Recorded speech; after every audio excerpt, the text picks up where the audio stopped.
The identity of Toronto basketball is really toughness. We're coming from the cold. We call it up north, the screw-face capital. We always have to play with a little edge. The perception of Canada and Toronto was always like, Canada, basketball, isn't it cold up there? All those stereotypes always seem to come into play. Toronto and Canada, it's known for hockey.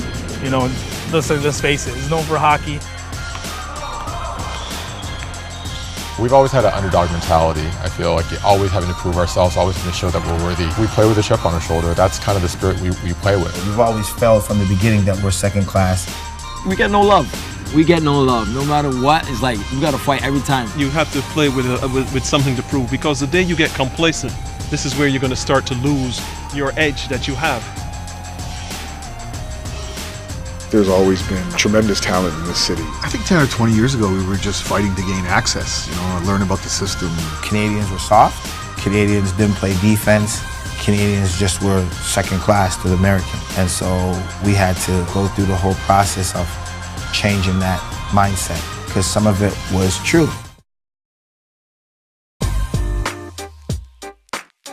When we moved here, it was basketball that made us fit in. You have homies call you, hey, yo, we're running in Scarborough. You know what I mean? Those guys just go after him. From grade 9 to grade 12 was straight Malton. Oh, 1 year in Scarborough. We forgot 1 year in Scarborough, but East Side is not my thing, I guess you could say that. East and West don't like each other. That's important. It's always rival, but it's always love. Between the lines, it's like a dog fight. So it's always like bragging rights type thing. Freddie is an energy guy. He's an energy god in terms of what he brings. I mean, he's pretty crazy. He's intense, and I think his team feeds off that. Sometimes he goes a little too far, but he's always bringing it. He's always at one level, and that's usually level 12. Personally, I don't know why, because I don't even start or anything. I just come off the bench and just be me. I guess I love to play defense. I don't back down. What you put in the game is what you get out of it. That's simple. You don't gotta lie. That's it. Put in the work. That's why, even though I'm a certified teacher, I'm a professional basketball player, I'm not better than no one, because I know exactly where I came from. So even though I made it out the hood, I got to send the elevator back down type thing. So I got picked up with the Spurs. I went undrafted. I played in the D-League for a little while, but then I played overseas. I played in Sweden. I played in Romania. I played in Mexico. I played in Spain. The reason why I like Mike so much, he came through a tough time. Just the fact that rough patch he came across, he's still playing, is a blessing. Your journey wouldn't be your journey if you could change things. I wouldn't change a single thing. Fastest guy on the court and with the ball, no question. I mean, he's like lightning in a bottle, that guy. Right now, my basketball goals and my journey right now is just touch as much people as I can. As far as when people see me play, wherever it may be, overseas, NBA, playing for a national team. Every morning I wake up, I get to play basketball. So I could have been playing at a gym down the street and I would have been happy. Born and raised in Scarborough, man, right here. Moved here when I was 8. My mom bought us a basketball net. But when I was in high school, there was a lot of those hood tournaments, as we call it. I've been playing the men's division since I was 15. He's a dog too on the east side, so it's one of those dog fights with me, but that's why I stamp him. I don't stamp too much people, but that guy is a fight. OGM, which is kind of like my motto, which means open gym mentality, which is basically however you play when there's no coaches or nobody watching you.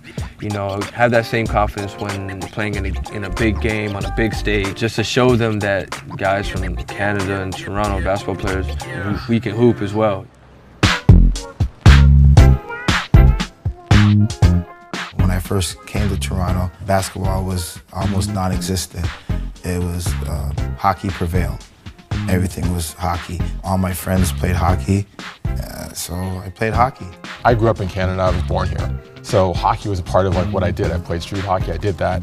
But people coming over from Eastern Europe, from the Caribbean, from Africa, that's not part of their lifeblood. We were always labeled as Canadians have talent, they can shoot the ball, but they're not aggressive. That was the big thing when we came out of high school. Using my generation as an example, we were talented, but we weren't sure how good we really were.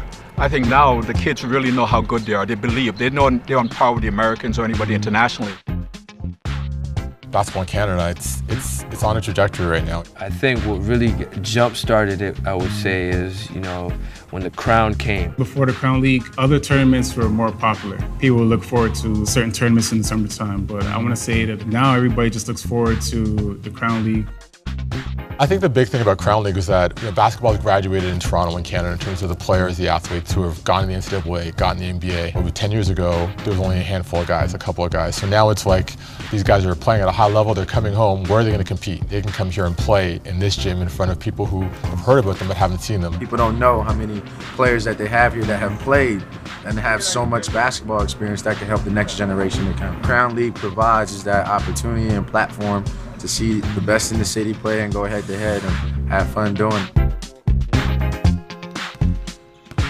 It has all the best talent from every standpoint, from every level coming to play.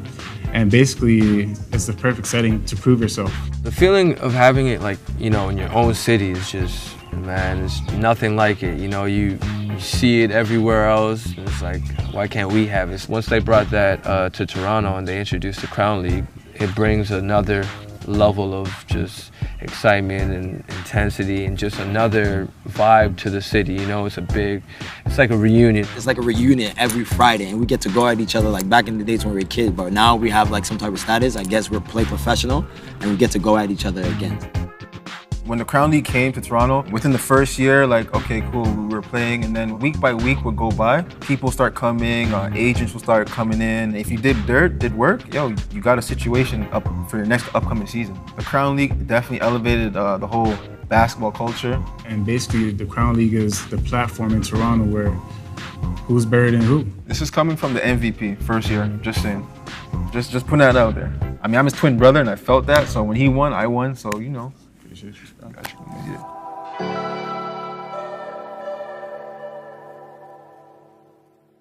The build-up throughout the week, and then when you get to Wednesday, Thursday, and you're playing Friday, people from the city are not scared to call somebody out for not performing, especially if you're an NBA guy. There's some John going back and forth, so the energy's really good.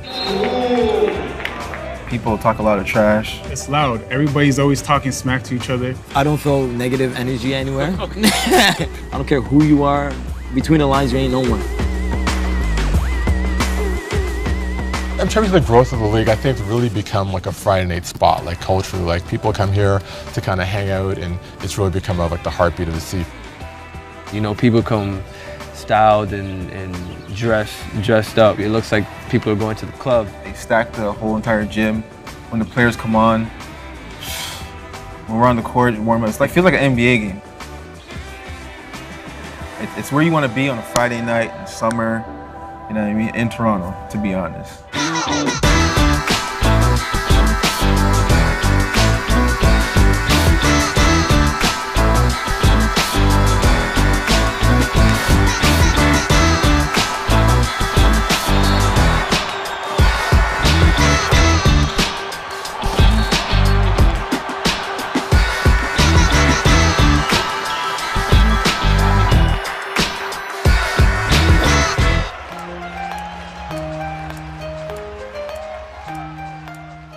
Obviously, the Drew is 40 years strong with lots of legacy and history, but that's what the goal is for Crown League. You want it to be a place where it's like, yo, I'm going to go to the Drew, I'm going to go to Dyckman, I'm going to go here, and I'm going to play up in Crown League. This is only the beginning. Bringing Crown to the city and just giving guys from the city opportunities to be able to perform, just allowing kids all over to be able to be able to play, and I definitely love the direction that we're going into. It makes a dream become a little bit of a reality, and I think for generations to come, now they've got something to shoot for. A stamp that, hey, we actually are as good as we think we are. Canadian basketball is here to stay. If you can make it out the city, honestly, you can make it anywhere, because this city, it's really built on toughness. It's only the beginning for the Toronto basketball. And we're starting to get there. We're imposing our will on people, not just being the polite Canadians that we have a reputation of being. We just won the Under-19 World Cup. There's more to come. More to come. We've arrived. That's really the bottom line. I think Toronto's ready to compete just with everyone else. Canadians and Torontos, they understand that it takes that kind of dedication to produce the talent. The talent here is growing. The exposure here is growing. So now more than ever, more eyes are on Toronto. We're coming. There's a hunger that we have, and we're just getting ready to unleash it. You don't have to go to the States now to make it. Before it was like that, but now you can make it from here. It's there now. It's on point. We're here now. We're here. We're not sweet no more. When you hear Toronto, we're here now.